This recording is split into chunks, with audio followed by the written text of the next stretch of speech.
नमस्कार. महाराष्ट्र योजना कॉर्नरमध्ये आपल्या सर्वांचे स्वागत आहे. आजच्या आपल्या व्हिडिओच्या माध्यमातून आपण बघणार आहोत की वर्षामध्ये एक घरकुल बांधण्यासाठी राज्य सरकार आणि केंद्र सरकारच्या माध्यमातून ज्या घरकुलसाठी विविध योजना राबवल्या जात आहे, त्या योजनेअंतर्गत किती रुपयाची निधी एक घरकुल बांधण्यासाठी दिली जाते, याबद्दलची माहिती आपण या व्हिडिओच्या माध्यमातून बघणार आहोत. कारण अनेक सामाजिक संस्थेच्या माध्यमातून चालू वर्षासाठी सांगण्यात येत होतं, ही मागणी सुद्धा करण्यात येत होते की शहरी भागामध्ये जेवढी निधी ग्रामीण भागातील लाभार्थ्यांना सुद्धा दिली पाहिजे.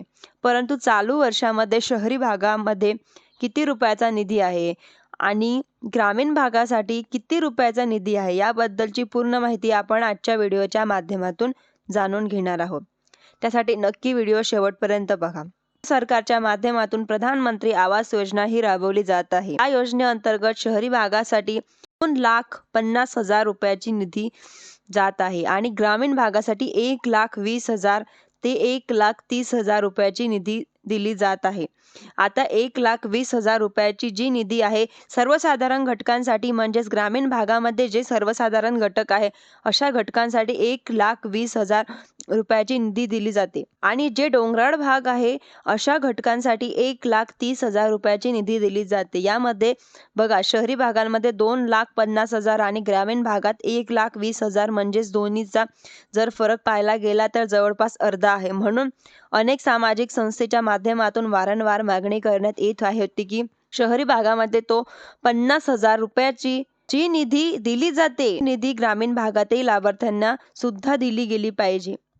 मुख्य कारण म्हणजे जेव्हा सध्या आपण ग्रामीण भागातल्या जरी लाभार्थ्यांची एखाद्या वस्तू खरेदी करायला गेलं तर सिमेंट असेल, रेती असेल, वीट असेल किंवा मिस्त्री खर्च असेल तर एक समान आहे. शहरी भागासाठी सुद्धा एक समान आहे आणि ग्रामीण भागासाठी सुद्धा एक समान आहे. या दोन्हीमध्ये तफावत नसायला पाहिजे. म्हणून सामाजिक संस्थेच्या माध्यमातून मागणी करण्यात येत होती. परंतु केंद्र सरकारच्या माध्यमातून यामध्ये जो बजेट आहे अजून वाढ करण्यात आलेली नाही.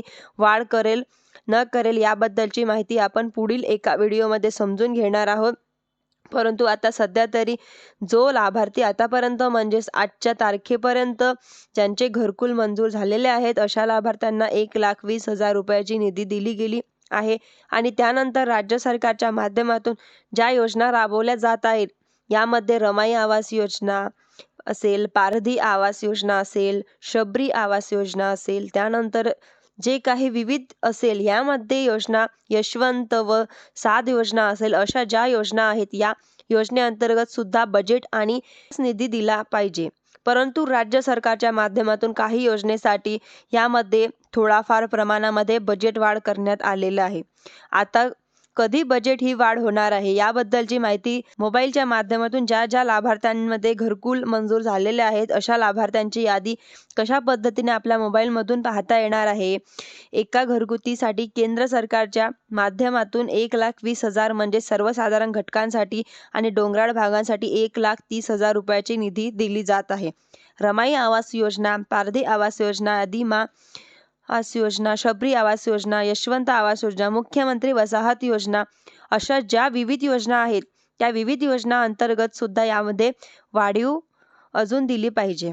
फक्त अटल बांधकाम कामगार आवास योजनेसाठी 2 लाख रुपयाचा बजेट आहे. त्यामध्ये फक्त जास्त आहे. बाकीच्या कोणत्याही ठिकाणी घरकुल बांधण्यासाठी रक्कम दिली गेली आहे. आता प्रधानमंत्री आवास योजनेअंतर्गत घरकुल बांधण्यासाठी वाढीव निधी दिली जाणार आहे असं सांगण्यात येत आहे. परंतु या संदर्भात अजून ठोस केंद्र सरकार आणि राज्य सरकारच्या माध्यमातून एखादा मंत्रिमंडळ निर्णय सुद्धा झालेला नाही आहे. अपडेट येईल तेव्हा माझ्या चॅनलवरती मी अपडेट देणार, याचा पूर्णपणे प्रयत्न करणार आहोत. व अशाच नवीन नवीन योजनांसाठी व माहितीसाठी माझ्या चॅनलला लाईक, शेअर, सबस्क्राईब करायला विसरू नका, जेणेकरून अशीच महत्त्वपूर्ण अपडेट्स मी तुमच्यासाठी आणत राहणार. धन्यवाद.